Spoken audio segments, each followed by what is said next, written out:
Welcome back. On today's episode, we are looking at the issue of homelessness and how it continues to be a major problem across all parts of the Bluegrass State. And earlier, you heard from the Kentucky Housing Corporation, who provided a statewide perspective on the issue. We also took you to the city of Louisville to recap this year's 2019 count of the homeless population in Kentucky's largest city. And we're visiting now with Polly Ruddick, Director of the Office of Homelessness Prevention and Intervention for the city of Lexington, and Angela Evans, Lexington City Council member, who serves as a board member on the city's OPI board. And once again, we thank you both for joining us today. Thank you. And we have been talking about the city of Lexington's 2019 Lex count, and Polly wanted to talk with you about a major announcement that was released, a grant that you actually were the one that submitted on behalf of the city of Lexington, and a federal grant that is going to be used to help address this and tackle this issue of homelessness. So share with our viewers about that particular grant. We are very excited. Every year my office is responsible for the writing and submission of a continuum of care program competitive grant. And basically that is scored and judged on how the federal government, the Housing and Urban Development, sees how you're tackling homelessness and solving it.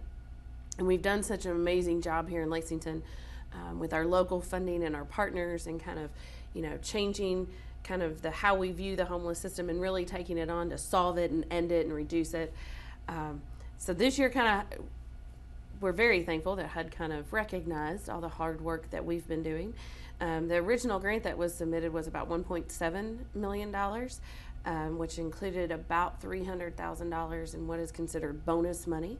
So you have to be a pretty high-ranking community in order to receive this bonus money. And we were actually awarded a little over $1.8 million, so they gave us more than what we asked for. So one thing about this grant is that it already included the distribution of those funds to community partners. So all the funds have been allocated to either permanent supportive housing. We're getting new additional beds for homeless individuals who are fleeing domestic violence. We are starting a brand new program for coordinated entry and supportive services, which includes our landlord recruitment and retention. So those funds have been distributed to community partners already, so we know what we're doing. We're just very excited.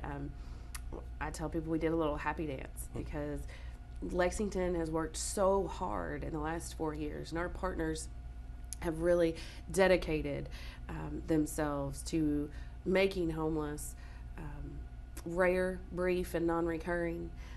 You can see it in our efforts in the veterans community and chronic homelessness. To be rewarded like this reinvigorates us to continue to do this work in Lexington.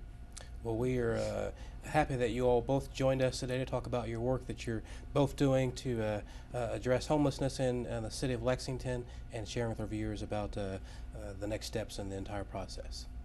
Thank you. You bet, you bet. Now, that's it for today's edition of In Focus Kentucky. We appreciate you joining us. To see this program in its entirety or catch up on past episodes of In Focus, you can go online right now to spectruminfocus.com, and you can also like and follow me on social media as well to get news and In Focus Kentucky updates all week long.